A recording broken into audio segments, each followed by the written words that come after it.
안녕하세요. 음악 설명가 가치입니다. 오늘 더 퍼스트 후기 이야기를 좀 더 해보려고 하는데요.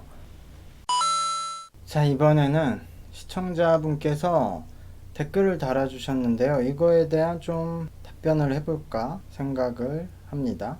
이거는 제가 최종에 보기 전에 이제 최종에 먼저 보시고 저한테 상황 설명을 해주신 건데요. 그 마지막 방송에 대한 이렇게 설명을 해주신 거예요. 거기서 최종적으로 뭐 질문은 어쨌든 마지막에 이 7명의 인선, 그러니까 이 7명의 멤버, 가치상이 보기에 이제 세상에 통할 것 같습니까? 그리고 그러니까 자국 내에서 받아들이기 쉬운 좀 무난한 선택이었지 않나. 그리고 세상에 이제 활약하려면 다른 나라에서 활약하려면은 조금 이제 개성적인 K-팝과는 조금 차별성이 있는 선택을 하지 않았어야 하나라고 생각합니다. 라는 질문이에요. 그래서 이 부분에 대해서 제가 조금 설명을 해보려고 합니다. 세상에서 통하려면 어떤 스타일이 필요한가?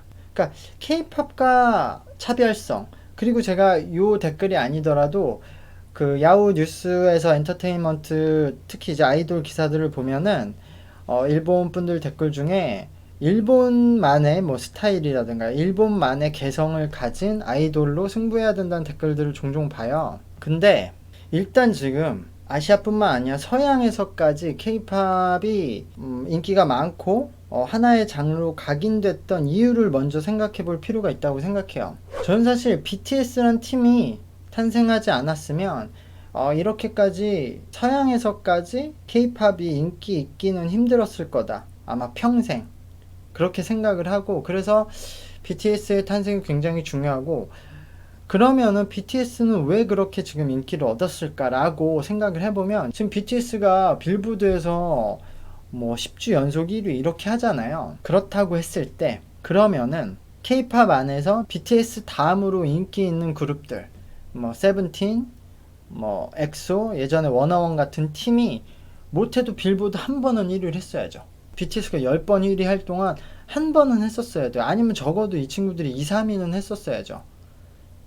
근데 이 친구들은 근처도 못 가고 있단 말이에요. 그러니까 이 부분을 정확히 설명하는 분들이 없는 것 같아요. 저는 BTS가 성공한 여러 이유들이 있겠지만 그 기반에는 진짜 스토리, 이게 가장 강력했다고 봐요.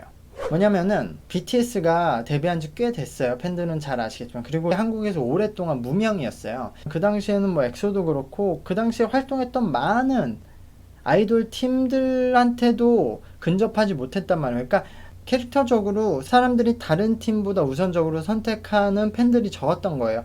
이 BTS가 뭐 홍보를 적게 했거나 뭐 마케팅을 못한 것도 아니에요.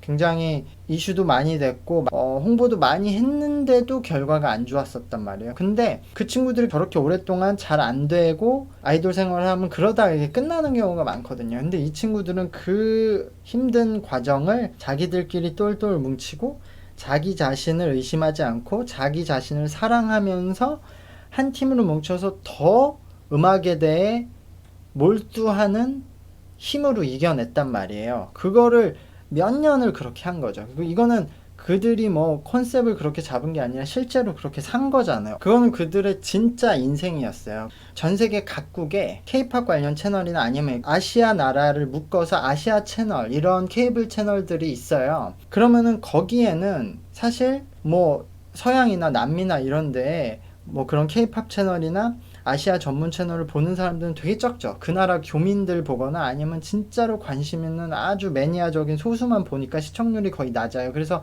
거기에는 진짜 인기 있는 팀들은 잘 안 나가죠. 근데 그 당시에 BTS는 그런데 많이 나간 거예요. 그런데 뭐 가요제에 뭐 직접 참여하든 녹화로 참여하든 영상으로 참여하든 그런데 많이 나가고, 그러면서 거기서 보고 좋아한 아주 소수의 팬들한테 직접 소통을 한 거죠. 근데 이게 어떤 일들이 발생이 되냐면 다른 팀들도 그렇게 한 팀들이 많아요. BTS만 그렇게 한 게 아니라 다른 팀들도 많은데 다른 팀들은 그 진짜 스토리가 없었던 거예요. 엄청 화려하게 데뷔했다가 무명이었고, 또 근데 단순히 그렇게 오랫동안 무명인 팀들은 많은데 그러면서도 끝까지 포기하지 않고 팀으로 단결하고 자기 자신을 사랑하라는 얘기를 본인들도 그리고 음악의 메시지를 담아서 남한테 전달하는 팀은 BTS밖에 없었던 거예요. 근데 이게 어떤 컨셉이나 이런 실제 스토리가 없었으면 사람들이 보고 그만큼 공감을 못했을 거예요. 근데 전 세계에 있는 그런 힘들어하는 사람들, 자신의 인생을 힘들어하고 환경을 힘들어하고 자기 자신을 비관하고 했던 사람들이 이런 BTS의 음악을 듣고 그 BTS의 진짜 스토리를 듣고 너무 공감을 받고 위로를 받기 시작한 거예요. 근데 이게 예전에는 해외에 잘 노출이 안 됐으니까 한국에도 그런 친구들이 있고 일본에도 그런 친구들이 있죠. 근데 요렇게는 아주 소수여서 팬덤이 형성이 안 됐는데 이게 전 세계로 퍼지면서 조금씩 그들이 그 각국의 엄청 소수들이 모이니까 엄청 큰 팬덤이 된 거죠. 이게 뭐 이 과정은 더 길지만 어쨌든 저는 그 진짜 스토리가 중요했다고 봐요. BTS는 진짜로 그런 스토리가 있고 얘네들은 진짜다. 저거에 뭐 억지로 가짜로 컨셉으로 하는 얘기 아니야. 진짜 본인들이 그 인생을 걸고 그걸 증명해 왔고 얘네들은 진짜로 그런 이야기를 하는 친구들이다라고 공감을 하고 위로를 받는 친구들이 모이니까 이 친구들은 마치 일본의 성장형 아이돌 팬들처럼 다른 연예인들을 좋아하는 것보다 이 BTS를 좋아하는 강도가 센 거죠. 단순히 뭐 좋은 음악, 멋진 사람 이런 게 아니라 이 친구들은 내 인생을 위로해줬다. 그러니까 팬덤이 강하게 뭉치니까 이 친구들이 어떤 뭐 앨범을 사던 뭐 투표를 하던 이럴 때 엄청 강력한 힘을 발휘한 거고 또 거기 플러스로 이 친구들이 이제까진 사회에서 약간 소외된 친구들 약간 매니아적인 친구들 약간 루저 같은 시선도 받았던 친구들이라서 자신들의 힘으로 어떤 세상을 바꾸거나 어떤 결과를 얻어낸 적이 좀 적은데 이 친구들이 똘똘 뭉쳐서 우리의 히어로 BTS를 응원하자고 뭉치니까 뭐 유명한 TV쇼에도 나오고 뭐 어디 차트에도 1위도 하고 결국 빌보드 1위까지 하는 걸 보고 이 친구들은 그게 본인들의 성취 우리들이 모두가 같이 BTS와 아미들이 같이 성장하고 같이 이뤄낸 거다라는 단순히 BTS란 팀이 이뤄낸 게 아니라 내가 이뤄냈다라는 생각까지 하게 되는 거예요. 그래서 이 BTS가 엄청나게 성공을 하면서 K-팝에 많은 사람들이 눈을 돌리게 됐고 거기서 블랙핑크도 찾아낸 거고. 근데 저는 여기서도 중요한 부분이 그 외에 많은 팀들이 성공하지 못하는 건 특히 남자 아이돌들 BTS는 그런 스토리 때문에 성공했지만 어쨌든 서양인들이 아직까지도 동양 남자에 대해서 매력을 느끼는 게 조금 어렵다. 블랙핑크 같은 인기를 얻는 여자 걸그룹은 K-팝에서 앞으로 좀 나올 것 같아요. 근데 BTS 같은 실력을 가진 남자 아이돌들도 분명 계속 나올 테지만 BTS만큼 인기를 얻긴 힘들 거다. 그럼 블랙핑크는 어떻게 또 여자 팀 중에 어나더 레벨이 되었는가 보면은 블랙핑크는 엄청나게 그냥 아메리칸 본토 빌보드에서 좋아하는 음악 스타일을 그대로 하는 팀이에요. 보면 지금 아메리카에서 유행하는 비트 위주의 사운드를 가지고 거기에 약간 케이팝스러운 멜로디를 섞는 건데 저는 이게 어쨌든 평소에 자기네들이 듣던 음악과 굉장히 익숙하기 때문에 그렇게 인기가 있었다고 생각해서 다른 팀들은 아직도 굉장히 케이팝스러운 느낌을 고수하고 있단 말이에요. 일단 케이팝이 조금 다른 게 케이팝도 결국에는 힙합인데 80년대 90년대에 되게 그 올드스쿨 힙합 그러니까 초반에 랩을 하고 사비 부분에 가서는 노래를 부르고 요런 형식의 힙합을 가져와서 전체적으로 비트는 힙합적으로 가져가면서 그 싱잉 랩처럼 모든 부분을 한국인이 좋아하는 멜로디컬한 부분을 섞은 게 케이팝이에요. 그러니까 지금 미국에서 인기 있는 음악을 가져와서 그거를 약간 비율만 섞은 느낌? 그러니까 한국적인 음악을 가져갔으면 잘 안 됐을 거예요. 그 군무 부분도 보면 동양인들은 아무리 리드미컬하게 춤을 추려고 해도 관절이나 이 몸의 탄력 가지고 태어난 리듬감과 근육의 탄력이 좀 다르기 때문에 서양인들처럼 굉장히 리드미컬 해줄 수가 없어요. 엄청나게 연습해도. 그래서 서양인들은 혼자서 무대를 해도 굉장히 무대를 꽉 채울 수 있는데 이 K-팝에선 그게 좀 힘들다고 판단했고 그거를 해결하기 위해서 여러 명이서 한꺼번에 아이돌이 군무를 똑같은 춤을 추게 했고 또 거기서 그렇기 때문에 라인이 굉장히 중시가 된 거예요. 그러니까 이거는 어떻게 보면 동양적인 특성 때문에 그렇게 됐죠. 그래서 반대로 지금 서양인들이 케이팝 춤을 추는 거 보면은 춤은 확실히 더 잘 추는데도 좀 느낌이 안 사는 게 있죠. 선의 움직임이 너무 심하니까. 그거는 본인들이 타고난 리듬감이 풍부해서 그래요. 근데 어쨌든 계속 말하지만 가장 성공한 BTS는 스토리 부분이 컸고, 그 스토리를 보고 봤는데 너무 잘하니까 팬이 가속화된 거예요. 그 스토리가 좋아서 봤는데 춤이나 노래가 별로였으면 그렇게 팬층이 쌓이진 않았겠죠. 근데 봤더니 춤도 엄청 잘 춰, 노래도 엄청 잘해.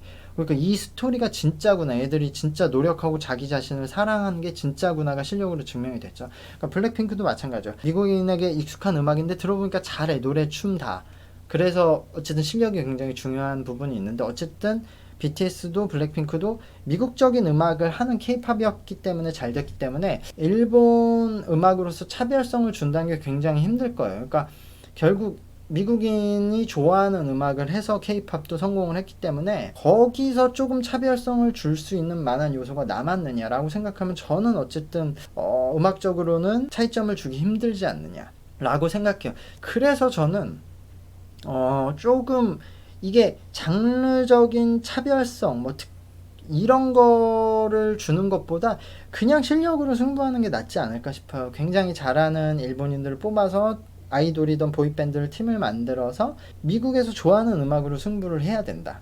아니면 이거는 좀 논외지만 좀 가능성이 적지만, 어쨌든 베이비 메탈도 성공한 게 없는 장르니까 성공한 거잖아요. 그래서 근데 베이비 메탈은 되게 특이해서 그게 바리에이션이 나온다고 잘 될 것 같지 않지만, 어쨌든 그런 특이한 뭔가 아이돌스러운 그 밴드 느낌, 그쪽으로 연구하거나, 아니면 어쨌든 일본이 밴드 풀이 좋잖아요. 밴드를 좋아하는 사람들도 많고 밴드를 하려는 사람들이 많으니까, 제가 예전에 그 밴드 48을 만들면 어떻겠냐는 영상을 올렸는데, 이것처럼 그런 밴드형 아이돌을 만들어서 승부해보는 것도 나쁘지 않을까.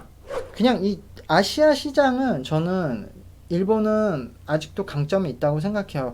아시아 지역에 일본 음악에 대한 팬들이 많기 때문에 지금 그냥 이런 더 퍼스트나 아니면은 프로듀스 시즌에 나왔던 JO1이나 INI 같은 팀이 나와도 아시아 시장에서는 어느 정도 수요가 있을 거예요. 근데 그 외에 남미, 유럽, 아프리카, 아메리칸 시장까지 나가려면은 어쨌든 기본적인 실력으로 승부를 해야 된다. 장르적, 컨셉적 그 차별성보다. 어쨌든 요 더 퍼스트도 그 팀이 앞으로 활동을 할 테니까 그거를 보면서 저도 응원하면서, 또 신곡이 나오고 영상이 나오면은 리뷰를 계속 해나갈 거고요. 마지막으로 한 번 더 얘기하면, 탈락한 친구들 아까 말했듯이 이거는 실력적으로 비주얼적으로 줄 세우기가 아니라 그때 상황, 그때 회사의 상황과 컨셉과 안 맞는 거기 때문에, 다른 회사 가면 또 바로 뽑힐 수도 있어요. 그러니까 다음번에 그 니지 프로젝트 2가 내년에 남자 팀으로 한다고 하죠. 그러니까 거기에도 참여해 보시든가, 아니면은 프로듀스 시즌 3가 남자 버전으로 한번 참여해 본다든가, 그 다른 일본 기획사에 참여해 본다든가, 그러니까 꾸준히 자기 그 자신을 사랑하면서 포기하지 않으면서 해나가시면 좋을 것 같고요.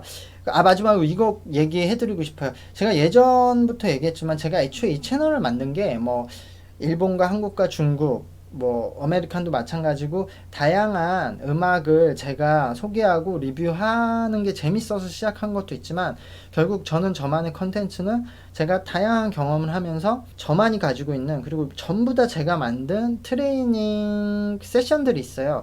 그거를 그냥 유튜브에 다 무료로 공개하고, 많은 사람들이 그거에 대해서 토론도 하고 그걸로 좀 도움을 받아서 음악을 하는데 도움이 되면 좋지 않을까라고 생각을 했는데, 그게 너무 바빠서 못하고 있었는데, 아마 9월 달에 그 트레이닝 채널을 하나 따로 만들어서 거기에 그 트레이닝 얘기를 올리려고 생각을 하고 있어요. 그래서 그 얘기는 그때 보시면 알겠지만, 멘털 트레이닝, 피지컬 트레이닝, 보컬 트레이닝, 이 세 분야로 나뉘어 있어서, 보컬 트레이닝을 빼고 나머지 두 부분은 그냥 장르에 상관없이 모든 분들이 보시면 좋을 내용이기 때문에 그것들을 보고 같이 한번 얘기를 하고, 저도 그렇고 시청자분들이 좀 같이 동반 성장하셨으면 좋겠어요.